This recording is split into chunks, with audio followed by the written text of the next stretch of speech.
बिस्मिल्लाहिर्रहमानिर्रहीम। Class 8 science chapter 6 के लिए आज हमारा ये लास्ट लेसन है, लेसन नंबर 12। इसका चैप्टर नंबर 6 जो है वो कंप्लीट हो गया है। इससे बेटा आज हमारा टॉपिक है pH, power of hydrogen ion. PH है क्या?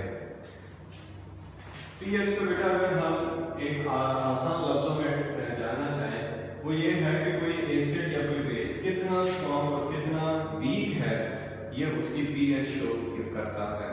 यानी पीएच ये शो करती है कि कोई एसिड है तो कितना स्ट्रॉन्ग है या कितना वीक है, कोई बेस है या अल्कली है तो कितना स्ट्रॉन्ग और कितनी वीक अल्कली है, ये उसकी पीएच से पता चलता है। किसी एसिड की पीएच या किसी अल्कली या बेस की पीएच फाइंड कैसे करते हैं बेटा? हम उनके अंदर पाए जाने वाले हाइड्रोजन आयन का नेगेटिव लॉगरिथम लेते हैं। मैं फिर बताता हूँ, सॉल्यूशन के अंदर पाए जाने वाले हाइड्रोजन आयन का नेगेटिव लॉगरिथम लेने से जो वैल्यू आती है वो सॉल्यूशन की पीएच होती है। अब पीएच तो हमने निकाल ली, अब वो कितनी आई है, वो पीएच कितनी है उसको हम पीएच स्केल से मेजर करते हैं। पीएच को पीएच स्केल से मेजर करते हैं, यानी पीएच एक क्वांटिटी हो गई और पीएच स्केल इस क्वांटिटी को मेजर करने का एक स्केल हो गया। In order to find the pH, we use pH scale. pH scale के लिए बेटा एक तो हमारे पास ये स्ट्रिप होती है, ये मैंने यहाँ पर डिजाइन किया। उसके अलावा हमारे पास pH पेपर होता है। pH पेपर, हम pH पेपर को जिस सॉल्यूशन की या जिस एसिड या जिस अल्कली की हमने स्ट्रेंथ को पता करना है, हम pH पेपर लेकर उसके अंदर डिप करेंगे। जैसे डिप करके निकालेंगे इस pH पेपर का एक कलर आ जाएगा। फिर इस कलर को हम पीएच पेपर के साथ यूं लेकर चलेंगे, जहां फर्ज करें 4 पर जो है उसका कलर मैच कर गया है तो उस सॉल्यूशन की पीएच 4 है।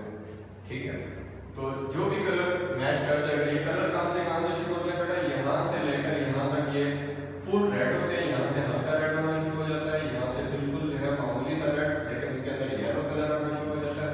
यहां से येलो कलर का मिक्सचर ज्यादा, यहां फुल येलो, यहां से फिर येलो हल्का होना, यहां से बिल्कुल लाइट, यहाँ से आगे ग्रीन होना शुरू होता है और ऐसा ऐसा डार्क होते होते एंड तक इंडिगो पे जाके रुकता है।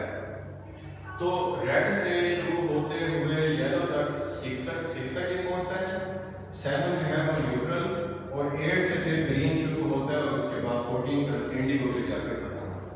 तो ये बेटा ये देखें 6 से लेकर 0 यानी 0 से 6 तक अगर किसी सॉल्यूशन की पीएच आती है तो वो एसिड्स को शो करते हैं, वो एसिड्स को शो करते हैं।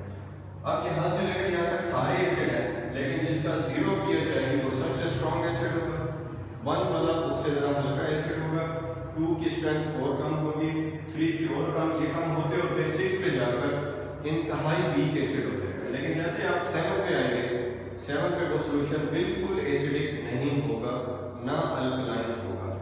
लेकिन जैसे अगर pH 8 आना शुरू होती है तो अब उसकी अल्कलिनिटी बढ़ना शुरू हो जाती है, उसकी बेसिसिटी में इजाफा होना शुरू हो जाता है, लेकिन हल्का अल्कलाइन सॉल्यूशन यहाँ पर आएंगे, उसकी अल्कलिनिटी बहुत ज़्यादा स्ट्रॉन्ग हो जाएगी। बढ़ते बढ़ते लास्ट जो 3 नंबर हैं यहाँ पर इंतहाई स्ट्रॉन्ग किस्म के अल्कलीज जो हैं वो लाई करते हैं। मतलब ये वीक अल्कलीज, ये स्ट्रॉन्ग अल्कलीज, ये वीक एसिड, ये स्ट्रॉन्ग एसिड, और यहाँ न्यूट्रल सब्सटेंस।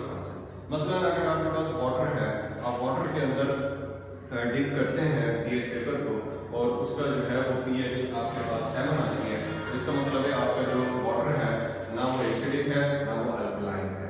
तो इस तरह से बेटा हम जो है यहाँ पे मैंने लिखा है, देखें स्ट्रॉन्ग एसिड ये 1 0 1 2 तक, और ये वीक एसिड 3 4 5 6 तक। 7 न्यूट्रल सॉल्यूशन, उसके अंदर एसिडिटी भी नहीं है, उसके अंदर अल्कलिनिटी भी नहीं है, यानी कि वो बेसिक सॉल्यूशन भी नहीं है। 8 9 10 11 तक जो है बेटा ये आपको स्ट्रॉन्ग ये वीक जो है बेसिस होंगी, और यहाँ पर जो है ये स्ट्रॉन्ग जो है वो अल्कलीज होंगे बेसिक। मैं इनको यहाँ पर राइट कर देता हूँ, ये वीक है बेटा और ये स्ट्रॉन्ग। तो इस तरह से बेटा ये पीएच पेपर और पीएच स्केल मिलकर हमें जो है वो किसी भी सॉल्यूशन की स्ट्रेंथ के बारे में बताते हैं। शुक्रिया।